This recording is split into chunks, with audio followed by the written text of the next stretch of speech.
Bonsoir chers téléspectateurs, bienvenue sur votre chaîne d'exhortation Exode TV. Aujourd'hui nous allons débattre sur la parole faite chair. Et sur notre plateau nous avons invité Frère Ekata. Moi je suis ce frère Iggy à la commande de l'émission. Alors sans toutefois tarder, nous allons entamer la série de questions. Nous allons poser plusieurs questions aux frères pour qu'ils essayent de nous expliquer un peu ce qu'ils entendent par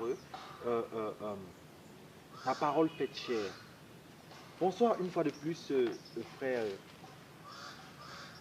Alors, qu'est-ce qui vous a donné l'inspiration? Qu'est-ce qui vous a inspiré sur ce thème? Amen. Bonsoir monde entier, bonsoir Église, vous tous qui nous écoutez de partout par le monde. C'est encore moi, votre serviteur Placide Roberto Ekata, pour vous servir. Et à la question de savoir qu'est-ce qui m'a inspiré par rapport à ce message, par rapport à cette dispensation qui s'intitule sur le thème « La parole faite chair ». J'aimerais simplement dire que c'est venu sous forme d'une inspiration pendant un de mes moments de prière. C'est-à-dire que j'étais simplement en train de prier comme on a l'habitude de prier. Et c'est venu comme une inspiration, comme quelqu'un peut avoir une inspiration, mais c'était pendant la prière. Et donc j'ai reçu ça comme une inspiration avec une explication d'un mystère dont nous allons parler aujourd'hui à l'Église, aux enfants de Dieu. Mais avant de commencer, j'aimerais d'abord que, avec la permission de notre frère, de notre journaliste ici, nous puissions rendre tous ces moments dans la présence du Seigneur, nous puissions remercier le Seigneur qui nous accorde encore la grâce d'être ici présentement. Alors frère, nous allons prier. Tendre Père Seigneur Jésus, merci encore parce que nous savons que tu es déjà là. Papa, éloigne encore toute présence du malin et que les téléspectateurs du monde entier puissent encore bénéficier afin d'être prêts pour ton retour. Dans le nom puissant de Jésus-Christ, nous avons ici prié. Amen. Bon, merci, cher frère, pour la prière. Amen. Et parce que l'on dit que là où les enfants de Dieu sont rassemblés, là où deux ou trois s'assemblent, au nom du Seigneur et au milieu. Et en tant qu'enfant de Dieu, on doit toujours tout commencer par la prière et tout achever par la prière. Alors je vais entamer encore la deuxième question du débat, qui est celle de savoir quelle est l'importance en réalité que ce thème aura sur les enfants de Dieu. Alors, quelle est l'importance de cette dispensation pour le peuple Église du Seigneur? Pourquoi est-ce que le monde entier doit suivre ce que nous sommes en train de dire? Frère Jordan, j'aimerais premièrement dire que nous sommes dans une phase prophétique où le Seigneur Jésus-Christ est déjà à la porte. Et l'une des missions que l'Église a reçues, c'est de faire des disciples. Ça veut dire que, quelle que soit ta position, quel que soit ton rang, quel que soit ton titre, d'autant que tu as déjà accepté le Seigneur Jésus-Christ, ta mission c'est de faire des disciples. Pourquoi? Parce que la parabole des 5 talents s'applique à nous. Nous avons, n'est-ce pas, ce maître qui est parti, il a remis 5 talents à 5 serviteurs différents. Et il les a demandé de multiplier. Et c'est ainsi que cette mission nous concerne chacun d'entre nous tous. Le Seigneur attend de nous, conformément au talent qu'il a mis en nous, Jordan, conformément au talent qu'il a placé en vous, conformément au talent qu'il a placé en moi, que nous puissions amener d'autres personnes à être en Christ. Sauver pour sauver. Pas sauver, n'est-ce pas, pour aller nous asseoir dans nos maisons, bien sauver pour aller se coucher, non. Sauver pour sauver. Vous avez un don tel que vous avez là. Et ce don-là, c'est pour l'édification. J'ai un don tel que j'ai actuellement, c'est pour l'édification. Alors ce message va permettre aux enfants de Dieu de savoir comment produire de l'impact. Comment faire en sorte que les païens, ceux qui n'ont pas encore connu la parole de Dieu, puissent venir au salut. Parce que Jordan, vous allez être d'accord avec moi qu'actuellement aujourd'hui, c'est rare de trouver des personnes qui croient de plus en plus à la parole de Dieu. On voit la parole de Dieu comme des choses de second plan qui n'ont pas assez d'importance. Et ça, c'est la conséquence du manque d'impact. Parce que les chrétiens d'aujourd'hui n'arrivent plus à produire de l'impact. Or, quand on regarde dans le passé, on avait des serviteurs tels que des Daniel, qui sont des personnes qui ont su produire de l'impact. En fait, chaque enfant de Dieu, mon frère Jordan, est un avocat de la parole du Seigneur. En fait, dans chaque enfant de Dieu, on doit voir la justification et la vitalité, n'est-ce pas, de Dieu. Vous voyez, les païens ne peuvent pas voir Dieu. Les païens regardent aux chrétiens afin de voir Dieu. Et lorsque cela n'arrive plus à être créé, c'est un manque automatique d'impact. Et vous allez voir que des gens comme des Daniel, ce sont des personnes qui ont passé le test de cette équation. Vous allez voir que Daniel arrive quelque part, n'est-ce pas? Lui, il est l'incarnation de la parole de Dieu. En fait, à l'époque de Daniel, il y avait des tables de la loi Il y avait la loi. Mais qui à Babylone allait croire que le Dieu de Daniel était un vrai Dieu? À moins qu'il ne l'ait prouvé. Donc il a fallu que ce qui a été écrit dans les tables de la loi soit manifesté en chair afin que les gens puissent croire. Et c'est comme ça que vous allez voir que quand Daniel arrive là, Daniel commence à vivre un mode de vie qui était différent. Les gens pouvaient dire, ah, c'est Daniel, qu'est-ce qu'il est en train de faire? Il est en train de vouloir obéir aux choses que je vois écrites dans le rouleau de papier là. Mais Daniel a continué. Daniel a dit, lui, il ne va pas se nourrir des mets qui sont dans la table du roi. Pourquoi? Parce que ce sont des mets qui lui sont interdits. Et il a donné un défi aux gens de la table du roi. Il a dit, n'est-ce pas, nourrissez-vous de tous les mets qui sont dans la table du roi. Moi, je vais me nourrir, n'est-ce pas, d'herbe et d'eau. Et au bout de 10 jours, on va voir qui sera en meilleure santé. Là, Daniel était en train de donner un défi aux gens de Babylone, des gens qui ne croyaient pas en son Dieu. Daniel était là sur le point de vouloir prouver l'efficacité de son Dieu, de pouvoir donner l'impact de son Dieu. Et parce que Daniel a su bien vivifier la parole de Dieu, représenter la parole de Dieu, il a su si bien être un avocat de la parole de Dieu que lorsqu'on lit le livre de Daniel, on se rend compte que les gens qui au début doutaient de lui, les gens qui au début le mettaient à l'épreuve, sont partis vers son Dieu. Mon frère Jordan, qu'est-ce que Daniel a fait? Il a créé un impact. Puisque vous parlez d'impact, et vous avez très clairement expliqué que aucun chrétien amène des autres à le suivre, bref, à amener des enfants de Dieu qui sont égarés encore à le suivre, à suivre la parole de Dieu. Donc il doit marcher, il doit suivre un certain rythme de vie différent de ce qu'il côtoie, de celui qui veut amener dans la maison de Dieu, quoi. Bon, vous avez parlé d'impact, vous avez dit qu'il doit, Daniel, vous avez pris l'exemple d'un grand prophète, d'un grand apôtre. Vous avez dit vous avez pris son exemple en fait. Je veux que vous nous donniez en réalité un bref éclairci. Comment est-ce que on peut produire l'impact? Monde entier, comment produire l'impact? Ça, c'est ici la question qui concerne l'Église. Nous qui avons cette grande mission d'amener les païens vers nous. En fait, nous disions que si les païens ne croient plus aujourd'hui que le Seigneur est vivant, c'est à cause des chrétiens. Parce que les chrétiens n'ont pas su respecter le principe de l'impact. Or, la parole de Dieu dit, ta parole est esprit et vie. C'est ce qui est écrit dans la parole, frère Jordan. Là, nous sommes en train de voir deux dimensions de la parole. Vous voyez? Ta parole est esprit et vie. Nous sommes en train de voir une première dimension qui concerne l'esprit et une seconde dimension qui concerne la vie. En fait, on est en train de montrer que la parole est constituée de deux composantes. En fait, pour que la parole soit véridique et pour que la parole ait un impact, il faut que ces deux dimensions-là s'accompagnent. On a la dimension esprit et on a la dimension vie. Alors, enfants de Dieu, si vous voulez impacter le monde, si vous voulez, comme Daniel à son époque, amener les gens à croire en Dieu, amener les gens à croire que le Seigneur est réellement existant, il faut jumeler ces deux dimensions. Les dimensions de l'esprit et vie. Ta parole est esprit et vie. Donc nous allons commencer par parler de la dimension spirituelle de la parole. Qu'est-ce que c'est que la dimension spirituelle de la parole? Frère Jordan, posez-moi cette question. Bon, en réalité, vous avez parlé de deux dimensions de la parole. Ça veut dire que la parole a d'abord la dimension spirituelle et la parole a la dimension. Bon, je vais vous poser cette question à deux volets.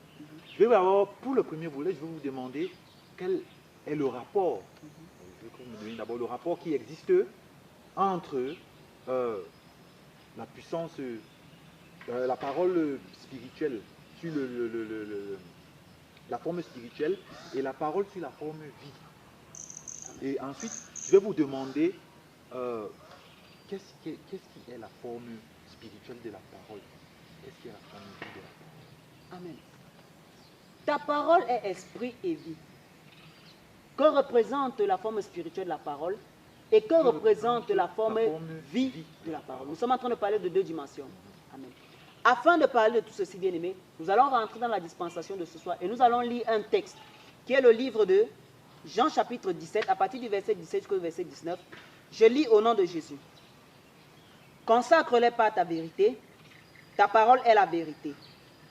Tout comme tu m'as envoyé dans le monde, je les ai moi aussi envoyés dans le monde. Et je me consacre moi-même pour eux, afin qu'eux aussi soient consacrés par la vérité. Frère Jordan, C'est le Seigneur Jésus-Christ qui est en train de parler. En train de parler. Et j'aimerais dire ici au monde entier, bien-aimé, la parole doit être prise sous son angle prophétique.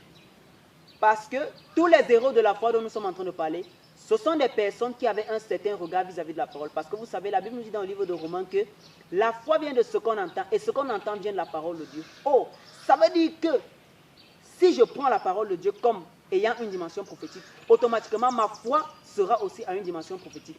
Mais si je prends la Bible comme un simple conte de faits sans valeur, automatiquement je n'aurai pas une foi assez puissante comme le Seigneur nous la demande. Alors je vous prie ici de prendre ces paroles comme étant celles du Seigneur Jésus, prononcées dans le livre de Jean chapitre 17, à partir du verset 17. Il dit dans le verset 19, « Je me consacre moi-même pour eux, afin qu'eux aussi soient consacrés par la vérité. » Le Seigneur Jésus-Christ est en train de donner ici un rapport très important. Il dit, il se consacre lui-même pour eux, afin qu'ils soient consacrés par la vérité. Oh, ça veut dire qu'il est en train de commettre un exercice, qui est la consécration, afin que les gens vis-à-vis desquels il est en train de parler soient aussi consacrés par la vérité. Mon frère Jordan, ça veut dire qu'il y a un impact entre la consécration de celui qui parle la parole et ce que ça va créer sur les autres. Parce que les gens sont sanctifiés par la parole. Il dit dans Jean 17, sanctifie-les par ta parole. Les gens sont sanctifiés par la parole. Or, pour que la parole, parce que la parole n'est pas une personne, Jordan, vous êtes d'accord avec moi que la parole ne va jamais marcher avec les deux pieds pour aller convaincre les gens. Non.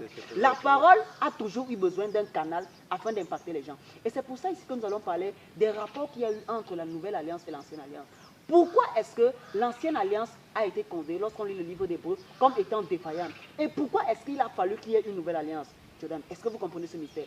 Pourquoi est-ce que l'ancienne alliance est considérée comme étant défaillante? Et pourquoi est-ce qu'il fallait l'urgence d'une ancienne alliance? Ok, je commence à expliquer pourquoi est-ce qu'il fallait l'urgence d'une... Pourquoi est-ce que l'ancienne alliance a été défaillante? Bien aimé monde entier, l'ancienne alliance a été défaillante. Pourquoi? Parce que les gens de l'ancienne alliance, c'était des personnes qui n'étaient confrontées qu'au commandement. C'est-à-dire qu'il n'y avait que eux et les commandements. Or, nous savons que les écrits sont un livre muet. Automatiquement, cela ne pouvait pas produire de l'impact dans leur vie. C'est pourquoi ils sont devenus des religieux. Des gens qui avaient le cœur plus proche des règles, mais loin de Dieu. C'est-à-dire qu'ils s'engageaient à commettre des règles, à commettre des règles, à commettre. Mais au fur et à mesure, leur cœur était loin de Dieu. Et c'est pourquoi, n'est-ce pas, que le Seigneur Jésus-Christ pouvait réprimander les pharisiens. Il est traité constamment d'hypocrite. Or, les pharisiens, n'est-ce pas, c'était des gens qui s'étaient adonnés à respecter la loi, à faire tout, à faire tout. Et vous allez voir, frère Jordan, lorsqu'on lit la Bible, on a souvent l'impression que le Seigneur Jésus-Christ est contre la loi. Non, le Seigneur Jésus-Christ n'est pas contre la loi, mais le Seigneur Jésus-Christ, n'est-ce pas, était contre une certaine obéissance de la loi. C'est-à-dire qu'une obéissance de la loi détachée de la considération vis-à-vis de l'instigateur de la loi, automatiquement, c'est ce qui fait en sorte qu'on entre dans la religion. Vous allez voir aujourd'hui que la religion est en train de faire quelque chose.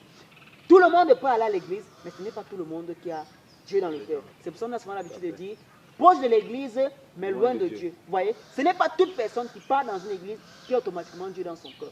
La croyance en Dieu, la véritable adoration, la véritable pratique de la parole de Dieu commence dans le cœur. Et c'est comme ça que, parce que les gens de l'ancienne alliance étaient confrontés à un maître muet, automatiquement, ça ne pouvait pas rendre compte du fait que l'ancienne alliance soit parfaite. C'est pourquoi l'ancienne alliance est décrétée comme étant imparfaite. Pourquoi? Parce qu'elle ne pouvait pas amener les gens à marcher conformément dans la parole de Dieu. Et Paul va encore l'expliquer dans le livre de Romains, lorsqu'il parle... Je ne vous coupe pas. Étant donné que ces règles qui ont été instituées dans l'ancienne alliance ont été instituées par la volonté divine, par Dieu. Bon, comment est-ce que vous pouvez expliquer le fait que des gens respectent ces règles, mais en réalité ne soient pas avec Dieu? Comment est-ce qu'on peut expliquer que ils puissent avoir un respect de règles, tout étant distancé de Dieu? C'est-à-dire que comment est-ce qu'on peut commettre un acte tout en étant éloigné de Dieu, alors que c'est Dieu qui a instigé là. Amen. Nous allons lire dans le livre de Romains chapitre 7, à partir du verset 7. Je lis au nom de Jésus. Nous allons comprendre comment l'apôtre Paul va expliquer dans quelle mesure l'ancienne alliance était parfaite. Amen. Chers téléspectateurs, nous rappelons que nous sommes toujours dans le thème la parole faite chair. Nous parlons de l'impact. Je lis au nom de Jésus. Que dirons-nous donc? La loi est-elle péché? Certainement pas. Mais j'ai connu le péché que par l'intermédiaire de la loi. En effet, je n'aurais pas su ce qu'est la convoitise si la loi n'avait pas dit, tu ne convoiteras pas. Saisissant l'occasion offerte par ce commandement, le péché a produit en moi toutes sortes de désirs. En effet, sans loi, le péché est mort. Pour ma part, sans la loi, je vivais autrefois. Mais quand le commandement est venu, le péché a repris vie et moi je suis mort. Il s'est trouvé que le commandement qui devait conduire à la vie m'a conduit à la mort. Frère Jordan, dans le verset 11, il est en train de dire quelque chose. Dans le verset 10, il s'est trouvé que le commandement qui devait conduire à la vie m'a conduit à la mort. Paul est en train de parler ici d'une explication très importante concernant l'ancienne alliance. Il est en train de justifier pourquoi est-ce que la nouvelle alliance est plus meilleure que l'ancienne alliance. Il est en train de montrer que l'ancienne alliance n'avait que des vertus de présenter aux gens les péchés. Vous voyez? C'est parce que la loi est venue que j'ai su que le péché existait. Vous voyez? Mais la différence de l'ancienne alliance, c'est que l'ancienne alliance ne pouvait que nous présenter le péché, mais elle n'avait pas le pouvoir de nous délivrer du péché. Pourquoi est-ce que l'ancienne alliance n'avait pas le pouvoir de nous délivrer du péché? Parce que les lettres sont un maître muet. C'est cette impuissance de l'ancienne alliance-là qui est en train de causer son imperfection. Et là, nous allons maintenant parler de l'importance de la nouvelle alliance. Alors, pour corriger cela, il fallait que Dieu puisse instituer une nouvelle alliance. Parce que nous avons déjà dit que l'ancienne alliance était en train de rapprocher des gens de la règle. Ils ont connu le péché parce que la loi dit ne vole pas. Mais qu'est-ce que la loi a fait pour les empêcher de voler? Rien. Ils savaient juste qu'ils ne doivent pas voler, mais ils étaient voués à eux-mêmes. Donc en réalité, il fallait une contrainte. Il fallait une contrainte que, en réalité, si vous commettez tel péché, voilà ce qui pourrait vous arriver, voilà ce qui pourrait vous arriver. C'est ce que vous êtes en train de vouloir expliquer. En quelque sorte. Et donc, cette alliance-là n'avait pas vocation de les délivrer du péché, mais elle avait juste vocation à les présenter leurs erreurs. Et c'est ce que l'apôtre Paul est en train de montrer. Alors, qu'est-ce que le Seigneur va faire? Parce que nous partons de la base selon laquelle la parole a deux dimensions. On a la dimension esprit, on a la dimension vie. C'est ça qui fait en sorte que la parole soit au complet. Et ici, il n'avait que la dimension esprit. La dimension de la parole esprit. Un maître muet. Et donc, il fallait donc maintenant que la parole puisse se faire chair. Lorsque nous sommes en train de lire dans le livre de Jean chapitre 1. Et la parole s'est faite chair. Pourquoi est-ce que la parole s'est faite chair? La parole s'est faite chair afin de créer l'impact. Et c'est ça que nous lisons dans le livre de Jean 17, 17. Amen. Nous rentrons dans le livre de Jean 17, 17 afin que nos téléspectateurs puissent encore bien comprendre. Jean 17, 17. Consacre-les par ta parole. Ta parole est bien. Oh, c'est toujours cette même parole par laquelle on doit consacrer les gens. Mais dans l'ancienne alliance, parce que la parole n'était que dans sa dimension esprit, elle ne pouvait pas rendre les gens purs. Pourquoi? Elle est présentée juste le péché. Alors, il fallait qu'elle s'associe à la deuxième dimension qui est la dimension vie. Ta parole est esprit et vie. C'est lorsque la parole est esprit et vie qu'elle peut créer de l'impact. Est-ce que vous voyez, nous sommes en train de lire Jordan, frère Jordan. Et il dit, tout comme tu m'as envoyé dans le monde, je les ai moi aussi envoyés dans le monde. Et je me consacre moi-même pour eux. Qui est en train de se consacrer ici? Le Seigneur Jésus. Il dit qu'il se consacre pour ceux à qui il est en train de pécher, pour qu'ils fassent quoi? Afin qu'eux aussi soient consacrés par la vérité. Oh, ça veut dire que la parole a besoin que celui qui la présente soit consacré. Vous voyez, on a une dimension esprit. Et maintenant, la dimension esprit a besoin d'une vie. Et cette vie ne peut être possible que dans un corps humain. C'est pourquoi il fallait, n'est-ce pas, que Jésus-Christ vienne afin de parfaire ce qui était imparfait. Et vous voyez, lorsque la parole qui est esprit, c'est-à-dire un maître muet qui ne peut présenter que le péché, lorsque cette parole-là prend vie dans un corps humain, et c'est là qu'elle peut commencer à impacter. C'est pourquoi le Seigneur Jésus-Christ dira, et je me consacre moi-même pour eux, afin qu'eux aussi soient consacrés par la vérité. Ça veut dire que quand la parole n'a pas un corps où elle peut se manifester, automatiquement cela ne va créer aucun impact. C'est pourquoi vous allez voir, frère Jordan, tu peux être un pasteur. Tant que tu vis dans l'immoralité sexuelle, tant que tu vis dans un quelconque péché, tu ne peux pas avoir l'impact sur les gens que tu écoutes. Spirituellement, tu es en train de les induire en erreur. Vous voyez? C'est ça le mystère de l'impact. Si les enfants de Dieu veulent avoir de l'impact aujourd'hui, ils doivent eux-mêmes devenir parole. Oui, parce que si la parole dit peut-être que vous serez saints, le chrétien regarde à la parole. La Bible dit que vous serez saints comme je suis saint. Ok, le chrétien c'est ça. Mais le païen, il ne va pas venir lire la parole. Non, non, non.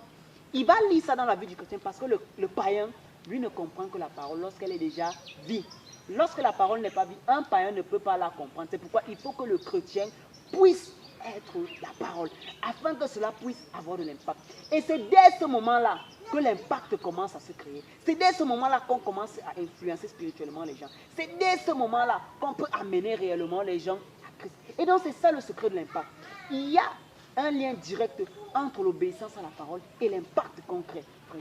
C'est pour ça qu'on ne peut pas amener les gens au ciel, nous-mêmes en vivant dans une vie de péché. On ne peut pas amener les gens à croire en Dieu en vivant dans le péché. C'est pourquoi nous sommes en train de dire, frères, dans le monde entier, si vous voulez réellement accomplir les desseins de Dieu, si vous voulez être les avocats de la parole, tels que les Daniel l'ont été, tels que les Joseph l'ont été, tels que les apôtres l'ont été, il faut que vous deveniez la parole. Et c'est là où la parole aura de l'efficacité. Et frère Jordan, j'aimerais encore parler de quelque chose. Vous voyez, aujourd'hui, beaucoup de serviteurs ont tendance à tremper la main dans ce qu'on appelle le feu étranger afin de produire l'impact. Oh, le secret de l'impact est là. Il faut simplement devenir la parole. Serviteur de Dieu, chrétien, apôtre, pasteur, prophète. Si tu veux produire l'impact, tu veux travailler pour le royaume des cieux. Si tu veux sanctifier le peuple, il faut que toi-même tu deviennes d'abord la parole. Et c'est là où l'impact spirituel va t'accompagner. À moins de cela, ça ne peut pas être possible. Bon, ok. Vu que tout ce dont vous venez de parler, regarde la marche chrétienne. Comment le chrétien doit se comporter pour attirer les autres dans sa société, à être comme lui, à servir le Dieu d'Isaac et de Jacob. Bon, la question que je vais donc vous poser est celle de savoir si un homme peut réellement incrémenter la parole en lui. Au regard de tous les désirs de la chair. Au regard de tous les désirs de la chair. Est-ce que c'est possible? Est-ce qu'il peut vaincre ses pulsions, ses désirs, et ses envies et devenir la vivre parole. la parole, devenir la parole? Est-ce qu'un homme peut outrepasser la faiblesse de la chair, la tendance, l'accès vers le péché, pour devenir réellement la parole? Est-ce que c'est possible? Auditeurs monde entier, vous avez tous suivi la question. Est-ce que c'est possible aujourd'hui? Vous allez voir, il y a une certaine catégorie de chrétiens, frère Jordan, aujourd'hui. Si vous partez vers eux, vous leur demandez est-ce que c'est possible de vivre dans la sainteté sans péché? Ils vont vous dire que non. Est-ce que c'est possible que les miracles se fassent encore? Ils vont vous dire que non. Est-ce que c'est possible de vivre dans un courant concret à celui du monde? Ils vont vous dire que non. Mais heureusement, le Créateur a donné l'exemple parfait. Son exemple a des impacts jusqu'aujourd'hui. Et c'est pourquoi je veux d'abord acclamer pour lui, frère Jordan. Je veux acclamer pour le Seigneur. Parce que l'acte qu'il a posé, il y a de cela 2020 ans, a toujours de l'impact aujourd'hui. Est-ce que c'est possible pour un homme d'outrepasser ses désirs et de devenir la parole? Bien aimé, c'est très possible. La parole a deux dimensions, la parole esprit et vie. Voilà la dimension spirituelle de la parole.